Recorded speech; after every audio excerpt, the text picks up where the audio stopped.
ketika api itu menyala. Siapa yang tahan untuk berdiri di hadapan Tuhan?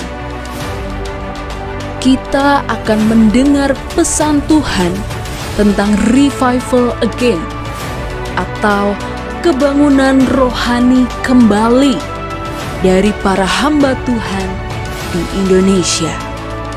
Program ini dapat Anda saksikan melalui channel YouTube Makan Netizen. Oke, shalom Bapak Ibu sekalian.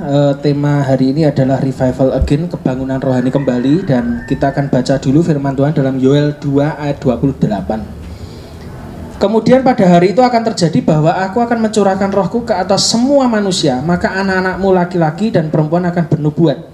Orang-orangmu yang tua akan mendapatkan mimpi dan teruna-terunamu akan mendapat penglihatan. Saya mempercayai bahwa pergerakan revival yang akan terjadi pada di hari akhir nanti akan dimulai dari satu generasi yang namanya anak-anak, di mana anak-anak mereka adalah orang-orang yang menjadi ujung tombak sebuah pergerakan. Karena itu banyak sekali jaringan-jaringan doa nasional maupun internasional, mereka mulai melihat kepada anak-anak gitu.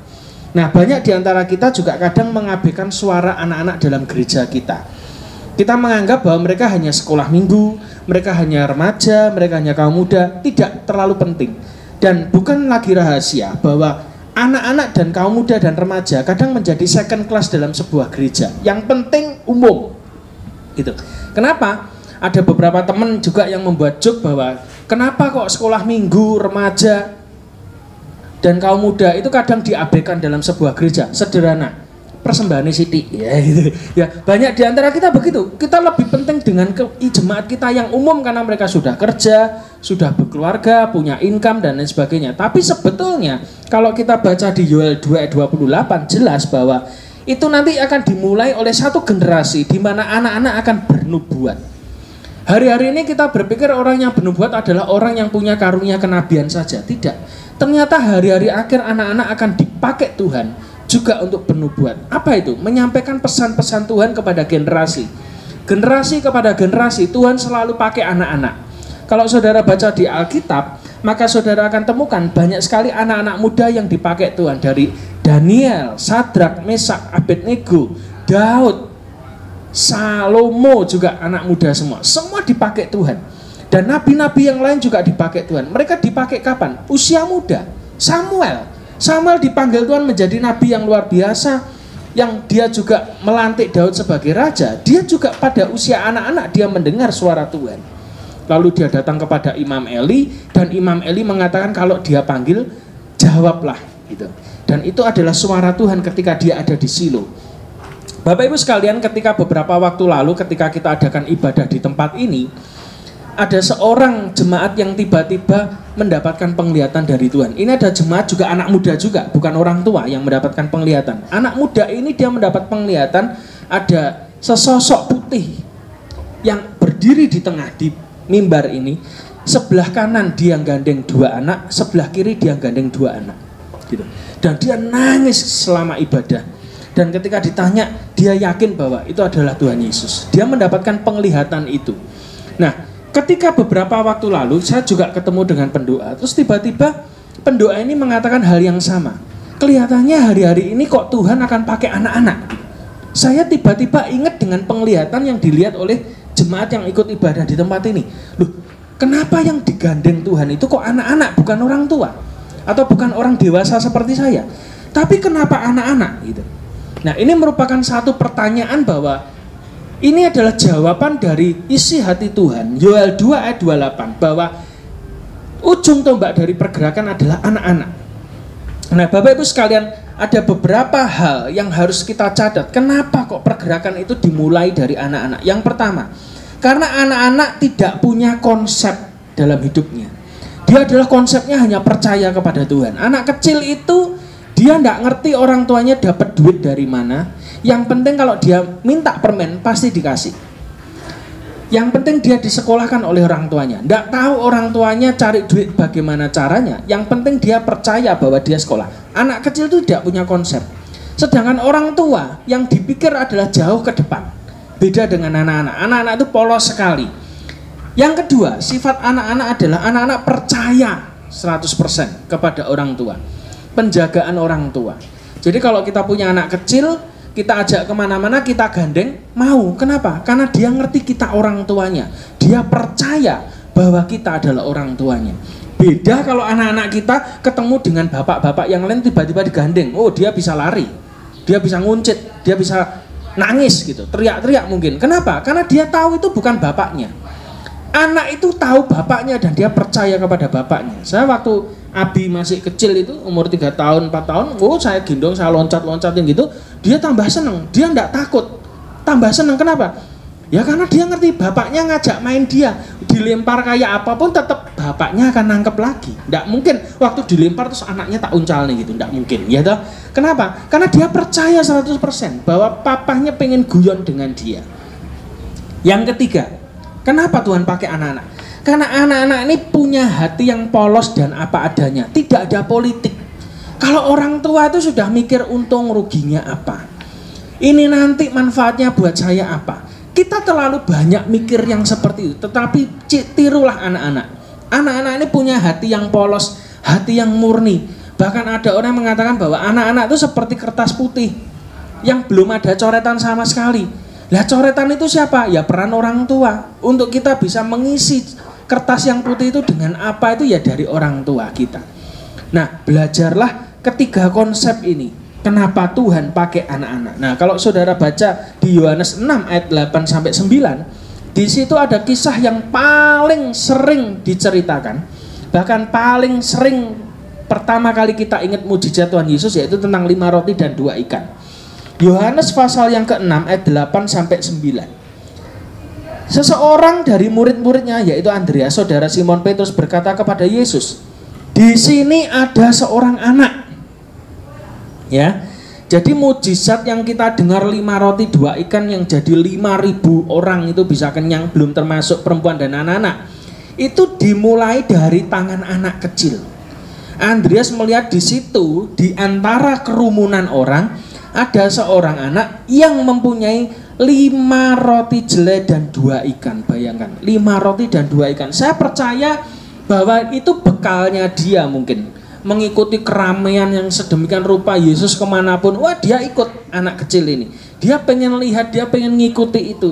Dan dia pasti bawa bekal 5 roti dan 2 ikan. Tetapi Andreas, coba lihat, Andreas ini adalah gambaran anak Tuhan senior. Ya, terlalu banyak mikir, terlalu banyak makan asam garam.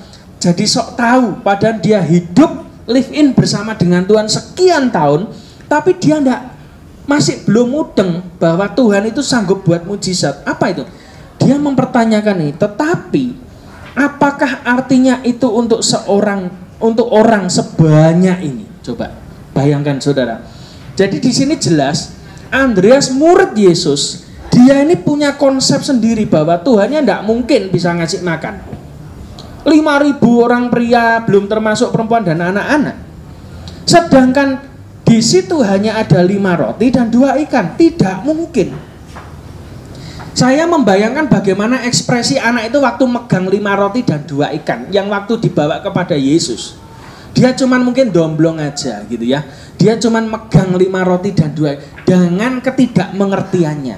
Tetapi Alkitab berkata setelah itu terjadi mujizat. Apa itu?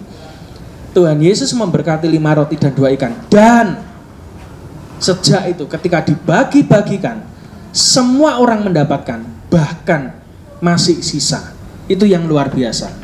Nah, saudara, dari sini kita melihat bahwa ternyata pergerakan itu dimulai dari mana? Dari anak-anak. Gereja yang sehat adalah gereja yang ada anak-anak di dalamnya. Kenapa? Karena itu berbicara tentang gereja itu punya kontinuitas regenerasi, generasi masa depan. Gereja itu sedang menanam sesuatu yang bisa melanjutkan. Yang tua nanti pass away atau meninggal. Tetapi anak-anak yang masih ada dalam gereja, saya yakin dan percaya itu adalah generasi yang dipakai Tuhan untuk the next step pergerakan Tuhan yang terjadi. Maka saya percaya bahwa Tuhan yang kita sembah adalah Tuhan yang lintas generasi, bukan satu generasi saja. Dia lintas generasi. Tuhan pakai saya dengan cara saya, tapi nanti ketika anak saya gede, dia dipakai Tuhan sejak kecil, maka Tuhan akan pakai dengan cara dia. dengan cara mereka, dengan perspektif mereka, mereka bisa dipakai Tuhan. Entah itu cara kerjanya mungkin saya masih manual, mungkin anak saya nanti cara kerjanya digital, tetapi Tuhan yang sama akan menyertai saya, dan Tuhan yang sama akan menyertai anak-anak kita. Itu yang luar biasa. Nah, saya akan buktikan bahwa Tuhan hari-hari ini sedang memakai anak-anak. Suatu ketika, saya tutup dengan kesaksian ini, Bapak Ibu sekalian. Suatu ketika saya mikir duit saya belum cukup untuk nutup tagihan barang begitu, lalu saya ini diem aja di ruang tamu di tempat saya di rumah itu, saya duduk gitu, dan saya terkejut.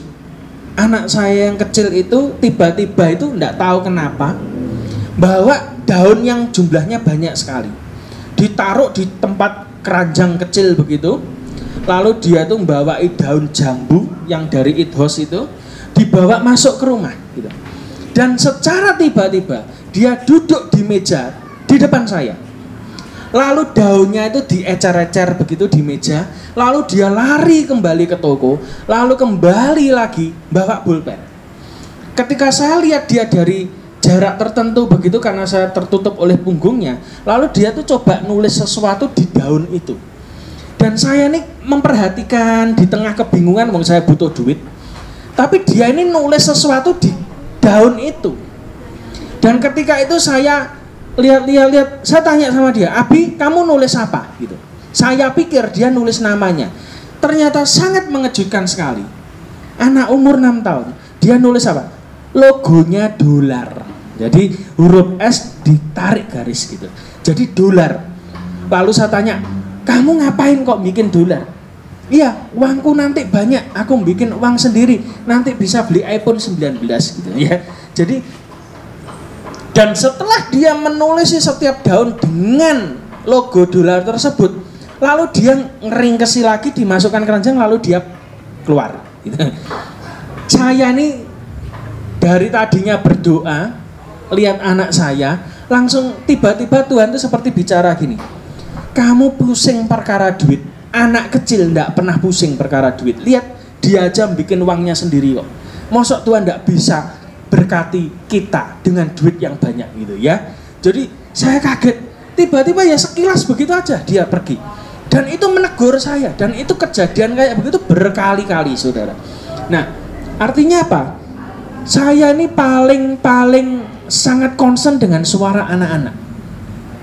Kenapa? Karena mereka tuh walaupun kelihatannya kecil, ya nakalnya anak-anak ya seperti itu. Tapi saya meyakini ada satu pesan Tuhan kadang luput yang kita dengarkan, tapi disampaikan lewat mulut anak-anak, lewat tindakan mereka, lewat sikap mereka, dan itu bernubuat. Itu dia menyampaikan satu pesan Tuhan lewat anak-anak. Kalau misalnya kita orang tua, kita stres, kita lihat anak-anak kita bermain, Tuhan aja bisa berbicara lewat anak-anak yang bermain itu. Mungkin kita stres tentang hidup, kita lihat anak-anak yang bermain, anak-anak itu loh dengan senangnya dia main, ya toh. Nah, yang kedua, cerita ini saya menemukan nanti yang akan kita undang ibadah di tempat ini dalam 2 minggu ke depan. Itu saya menemukan ada namanya Fire Kid Generation Worshipper. Jadi isinya anak-anak kecil yang masih usia ya sekitar 3-4 tahun sampai 7 tahun, 8 tahun. Mereka sudah bisa menyembah Tuhan. Mereka sudah bisa merasakan isi hati Tuhan. Mereka bisa ngerti isi hati Tuhan dan disampaikan gitu. Nah, kita nanti akan dilayani oleh anak, karena saya yakin dan percaya, oh itu nanti ibadahnya orang tua yang mimpin kok anak-anak. Ya, anak-anak itu akan mengajar orang tua bagaimana menyembah Tuhan yang benar. Karena selama ini kita menyembah Tuhan dengan konsep kita. Tapi belajarlah, Yesus berkata apa? Kalau kamu tidak jadi seperti anak-anak ini, kamu bukan empunya kerajaan surga. Anak-anak itu polos. Nanti kita akan saksikan Selasa mereka akan melayani di tempat ini. Mereka akan menyembah Tuhan, mengajak kita umat Tuhan yang senior mungkin yang kita sudah istilahnya lumutan dalam menyembah Tuhan, sudah terlalu biasa, sampai akhirnya penyembahan kita rutinitas. Tapi coba saudara nanti lihat, ketika anak-anak itu ada di panggung, mereka pegang mic, mereka menyembah Tuhan, mereka bernubuat, itu bisa berbicara kepada kita. Dan mereka akan melayani kita. Tempatnya di mana itu mereka? Dari mana asalnya? Dari Yogyakarta. Ya, mereka akan datang ke Caruban memberkati kita semua. Mereka akan menyembah, mengajak kita semua untuk dekat dengan Tuhan. Dan nanti waktu peresmian ruang doa di Banjir Rezeki lantai 2, mereka juga akan melayani kita di sana. Mereka akan ngajak kita menyembah Tuhan gitu. Saatnya orang tua belajar dari anak-anak. Belajarlah dari mereka, karena Tuhan juga bisa berbicara kepada mereka. Tidak ada batasan Tuhan bisa. Kita mengakui bahwa Tuhan itu bisa bicara lewat apapun. Tapi kenapa gereja tidak percaya bahwa Tuhan juga bisa bicara lewat anak-anak? Oh, kita diajarkan di gereja kan, Tuhan bisa berbicara lewat firman. Tuhan bisa bicara lewat Alkitab yang kita baca. Tuhan bisa bicara lewat pendeta yang khotbah tiap minggu. Kita bisa juga mendengar Tuhan lewat situasi dan kondisi yang kita alami atau kejadian yang kita alami. Tapi saya mau beritahu, Tuhan juga bisa bicara kepada kita lewat anak-anak kita. Mereka adalah suara yang harus saudara dengarkan. Dan ketika tadi saya di WC, tiba-tiba ada satu gerakan dalam hati saya bahwa Tuhan seperti berbicara sesuatu kepada kita. Aku mendengarkan anak-anak. Aku mendengarkan anak-anak. Jadi kita yang dewasa, belajarlah dari anak-anak kita. Ada pepatah Jawa mengatakan kebo nyusu gudel. Itu terjadi juga hari-hari ini. Bahwa Tuhan akan memaksa kita tanda kutip untuk apa? Belajarlah dari anak-anak. Jangan merasa pinter. Oh, kita sudah ngerti pengetahuan Alkitab kita banyak. Oh, kita sudah ngerti apa itu iman. Oh, kita sudah ngerti apa itu penyembahan. Tapi satu hal yang kita belajar dari anak-anak kecil, apa itu? Sikap hati. Oh, kita pinter dalam pengetahuan, dalam knowledge, dalam otak. Tapi kita tidak pintar dalam sikap hati. Anak-anak itu kalau mendekati papahnya, kalau pengen sesuatu bisa ngalem. Lah kita ini ngalem sama Tuhan enggak? Kita ini kadang doa sama Tuhan aja merintah, ya kayak babune dewi, betul enggak? Ya Tuhan berkati aku berlimpah-limpah. Tuhan berkati ini, jagai aku kalau tidur. Ya padane Tuhan kayak pos jaga gitu. Tapi coba anak-anak kalau minta sesuatu sama kita orang tua, ya ngelindot sih, ngalem sih, ya otomatis kita pasti keluar toh untuk beli sesuatu yang mereka inginkan. Itulah yang kita harus belajar dari anak-anak.